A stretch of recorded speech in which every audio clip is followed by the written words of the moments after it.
je voudrais vous saluer et vous remercier pour votre présence massive et de qualité à cette première conférence de presse que je prononce en ma qualité de député à l'Assemblée nationale. Nous avons décidé de vous prendre à témoin.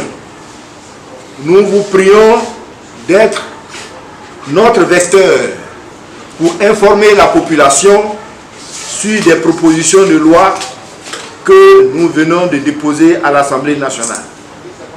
Il en sera ainsi désormais lorsque nous aurons des propositions à faire à nos collègues pour le bien de tous. Pour ce jour, nous allons vous entretenir sur 5 propositions relativement à 2 textes de loi. La loi portant code électoral pour 2 propositions et l'ordonnance relative à la prévention et à la lutte contre la corruption pour 3 autres propositions. Oui, il nous faut couper les 2 mamelles du sous-développement, à savoir la corruption et l'autocratie, c'est-à-dire l'absence de démocratie. Première proposition. Proposition de loi modifiant la loi numéro 2514 du 1er 8e mois 2000 portant code électoral tel que modifié par les lois 2012 1130 du 13-12 2012 et numéro modifié, donc 2 modifications, numéro 2012 1193 du 27-12 2012 et 2015-2016. Finalement, ces 3 modifications du 2 avril 2015. Donc, les 2 propositions que nous faisons au niveau de la loi que nous venons d'indiquer. Inscription obligatoire et d'office des nouveaux majeurs sur la liste électorale. Le nombre d'électeurs par rapport à la population en Côte d'Ivoire est anormalement bas. 6 300 142 électeurs pour 23 millions d'habitants en 2015. La Guinée, à côté de nous, enregistre 5 200 000 électeurs pour 11 millions d'habitants. Au Ghana, le ratio est de 14 millions d'électeurs pour 28 millions d'habitants. La forte proportion d'étrangers dans la population ivoirienne n'est pas la seule explication de ce phénomène. En effet, selon les chiffres du dernier recensement, sur 23 millions d'habitants, on compte 17 millions d'Ivoiriens. Ce qui devrait nous conduire à plus de 8 millions d'électeurs en référence au Ghana et à la Guinée. Or, nous sommes loin de ce chiffre. Le faible niveau du nombre d'électeurs en Côte d'Ivoire s'explique aussi par la désaffection des Ivoiriens, en particulier des jeunes. À titre d'exemple, par rapport aux jeunes,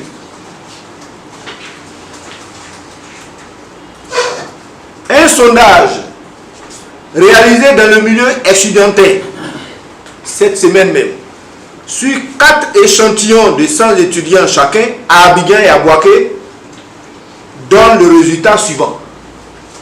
Premier échantillon, c'est-à-dire 100 étudiants. Premier échantillon, 95 détiennent une CNI, c'est-à-dire une carte d'identité, une carte nationale d'identité. 4, une carte d'électeur qu'ils ont d'ailleurs perdue. Deuxième échantillon, 100 détiennent une CNI, 35 une carte d'électeur. Ça ne veut pas dire qu'ils ont voté. Troisième échantillon, 98 détiennent une CNI, aucun ne détient une carte d'électeur. Quatrième échantillon, 71 détiennent une CNI, 15 une carte d'électeur.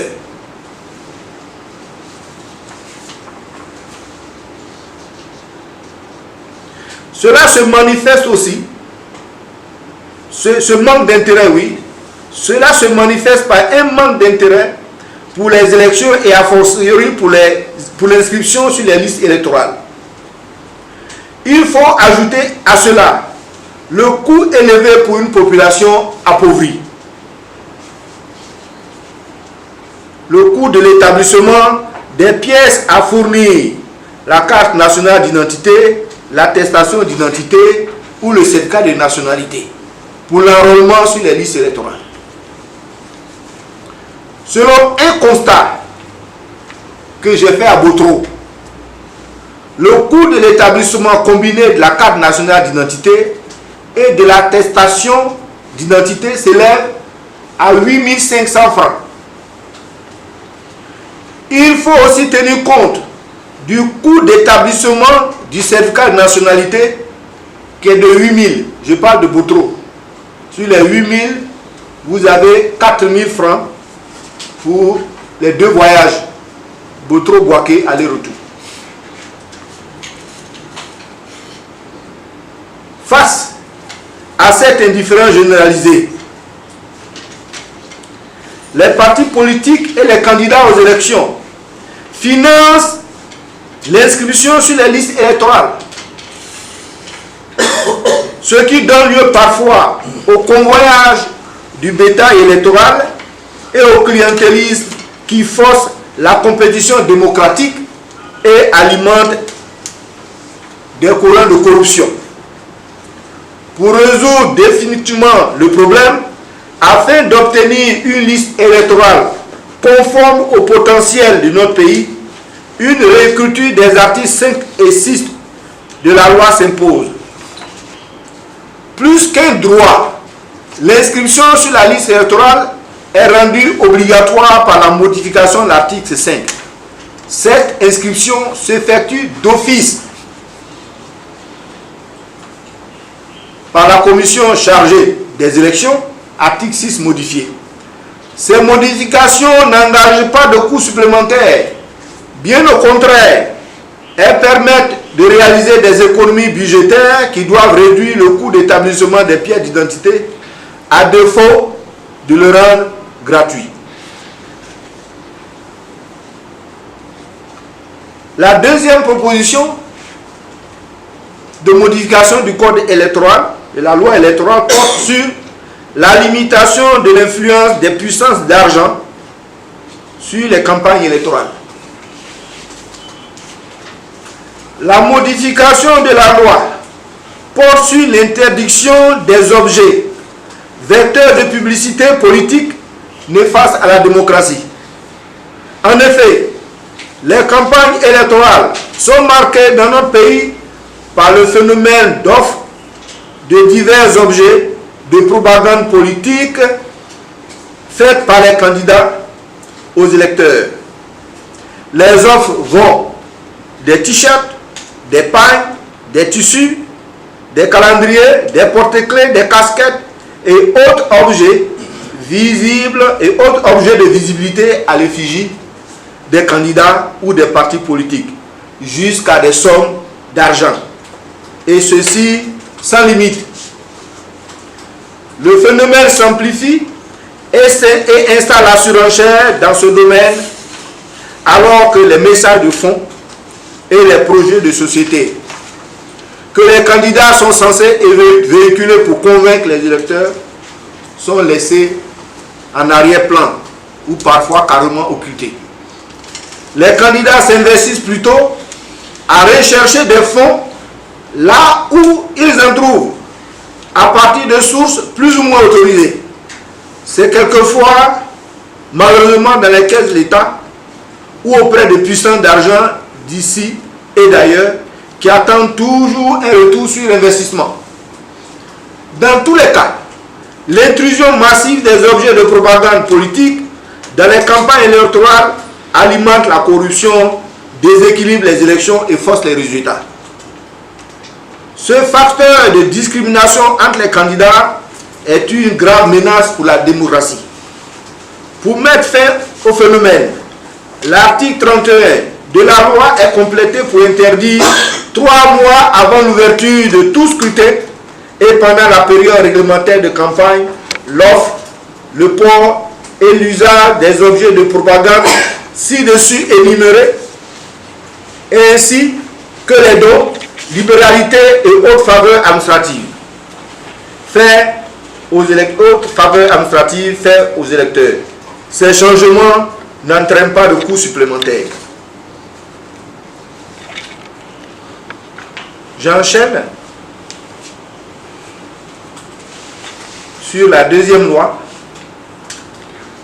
Proposition modifiant l'ordonnance 2013-660 du 20-9-2013 relative à la prévention, à la lutte contre la corruption et les infractions assimilées.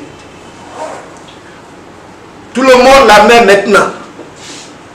La corruption est le mal absolu qui gangrène la société ivoirienne. Entre autres méfaits, elle prive l'État de Côte d'Ivoire, selon les données actuelles, elle prive l'État de Côte d'Ivoire de 1000 à 2000 milliards de francs CFA par an. Selon des évaluations faites par les organismes internationaux les plus sérieux, la corruption doit être éradiquée. C'est la première condition à réaliser si nous voulons réellement nous donner des chances de sortie du sous-développement endémique. Nos solutions se résument en 2 mots: exemplarité et prévention. C'est sur la base de cette conviction que nous faisons les 3 propositions de modification de l'ordonnance citée.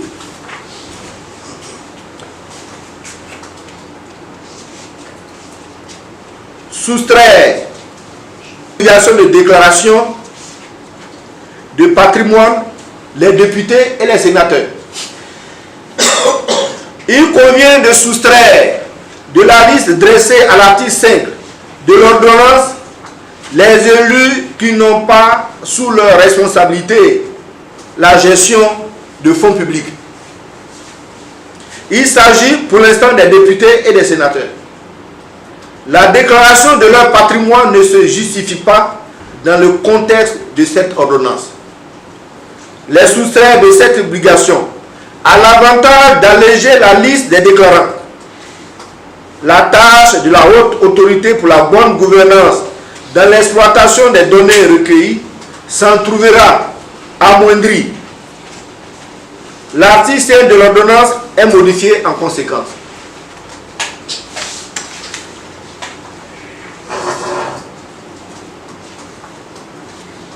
Le point suivant.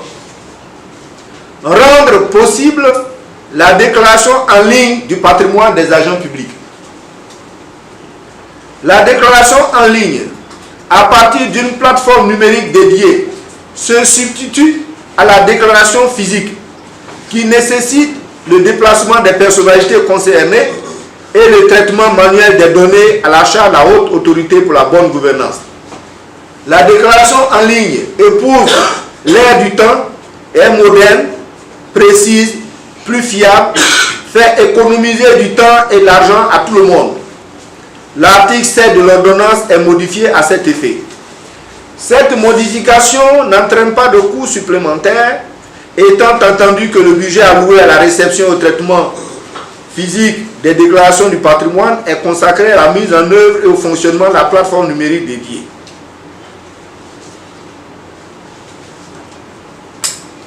Point suivant. Rendre publique la déclaration de patrimoine des agents publics tout en assurant la protection des données personnelles privées recueillies.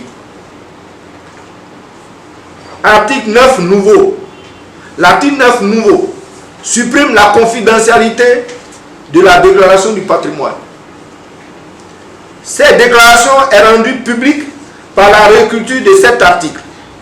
L'article 10, modifié en ce qui permet de déterminer par décret pris en Conseil des ministres la liste des données personnelles à caractère privé que doit protéger la haute autorité pour la bonne gouvernance. Quelques exemples de données privées.